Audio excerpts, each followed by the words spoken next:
Ever get the feeling like, I don't know, people are always trying to figure out where everyone else fits, like what category they belong Oh, in? absolutely. It's like this unspoken sorting system, right? Totally. Yeah. And this deep dive, we're going to unpack that. We're going deep on how societies categorize people using these systems of caste and class. Fascinating stuff. We all know these terms, but getting into the nitty-gritty of how they actually function. It gets wild. And luckily, you found us some amazing source material for this. You shared chapter 10 called Social Differentiation 2 from a social anthropology textbook. Right. It's from a PDF, 10.pdf, and it really digs into the mechanics of these social structures. Perfect. So, should we start with caste? I mean, Yeah. it's a system where you're basically assigned your social position the moment you're born. It's not even just family. It's this whole intricate structure that dictates everything from your job to who you can marry. It's especially deep-rooted in the Indian subcontinent. It's almost unfathomable how ingrained it is. And the source talks about how it's not just social, it's tied to cultural and religious beliefs too, particularly within Hinduism. Oh, absolutely. The idea of ritual purity plays a huge role. So it's not just where you fall on the social ladder, it's tied to these really deep-seated beliefs. It's like this whole web of tradition and social order. And then on top of that, there's the jati system. Don't even get me started. Thousands of these hyper-specific subcastes, each with its own little rule book. Right. Each one linked to a specific profession, specific rituals. It highlights just how complex these systems can become. It's amazing, really, when you think about it. And for a long time, this was all woven into the Jajmani system. Imagine a village where your caste dictates your profession, and everyone relies on each other for goods and services based on that. It's fascinating from an economic perspective, this built-in interdependence, but obviously we have to acknowledge the lack of social mobility inherent in that system. Makes you think, huh? Makes you wonder, like, how much could someone actually change their social standing back then? Right. Was it even possible? And the source actually digs into that. They talk about this village, Bisapara, as a case study. It's amazing because it shows how caste interacted with other stuff, like how wealthy you were, even if you had a government job. Oh, interesting. So it wasn't just this one clear-cut caste system. Things get even more, like, layered. Absolutely. Bisapara is a great illustration of how these systems can get messy. You've got all these different power dynamics overlapping, sometimes even contradicting each other. Definitely makes you think about all the different power structures at play in our own communities. No doubt. And the source highlights this idea of upward mobility not always being straightforward.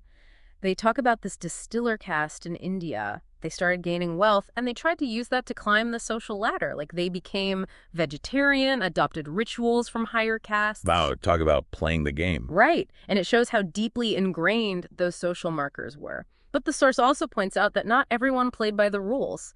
There's this example of the Pan caste, and they basically said, forget this, we're making our own system. Oh, wow. How'd they do that? They rejected the existing hierarchy, built their own temple, the whole 9 yards, a real challenge to the traditional power structure. It's kind of inspiring, right, to see people pushing back against these deeply rooted systems. It gives you hope that change is possible. For sure. And speaking of challenging the system, the source goes on this whole other tangent about Black Americans and viewing their experience through a caste lens. Okay, now that is interesting and kind of unsettling, honestly. The source draws these parallels between how Black Americans were treated, especially during Jim Crow, and a caste system. They even compare it to the Dalits, the untouchables in India. Whoa, that's a heavy comparison. Really makes you rethink these categories and how they play out across different cultures. It really highlights the universality of social stratification. The source even mentions how Martin Luther King Jr. was called an untouchable when he visited India. Can you imagine? Fighting for civil rights at home, only to be confronted with a similar system halfway across the world. It's mind-blowing. But even beyond caste, the source talks about class systems too, something I think we're all a bit more familiar with. Right, and while it often seems like class is more fluid, it's interesting to see how much it still shapes our lives. Even with the rise of the middle class, changing job markets, these distinctions are still there. Yeah, and it's not just about who owns the factories anymore. The source brought up this idea of cultural capital, which is basically like your taste in music, art, even food can give you a leg up. Yeah, it's this fascinating idea that having the right tastes can open doors for you socially. It's not just about money, it's about having the right cultural knowledge, the right experiences, like a social currency almost. So, like, Are we saying there's a right way to enjoy art and music if you want to get ahead? That's kind of messed up. It's not quite that simple, Yeah. but it does make you think about how these things become intertwined with social standing, right? Totally. And it's not like any of these things exist in a vacuum. We've been talking about caste, class, cultural capital. But people are more complex than that. Exactly. That's where this concept of intersectionality comes in, which the source talks about too.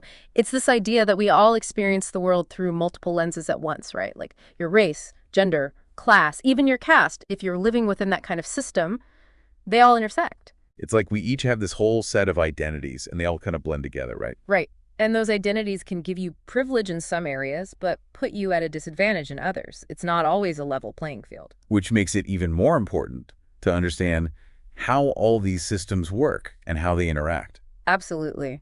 You can't really address inequality without seeing the whole picture, It's a lot to wrap your head around. We've gone from ancient villages to modern-day social dynamics, all because of this deep dive into caste and class. And don't forget cultural capital. We threw that in there too. Right? All these systems that honestly shape so much of our lives, even if we don't realize it. It's like this hidden code we're all trying to crack. Totally. So, to everyone listening, next time you find yourself trying to figure out where someone fits, don't just rely on the obvious stuff. Remember what we talked about today. These systems of categorization. They're way more complex than they seem. And understanding them, well, that's a first step to actually changing them. Couldn't have said it better myself.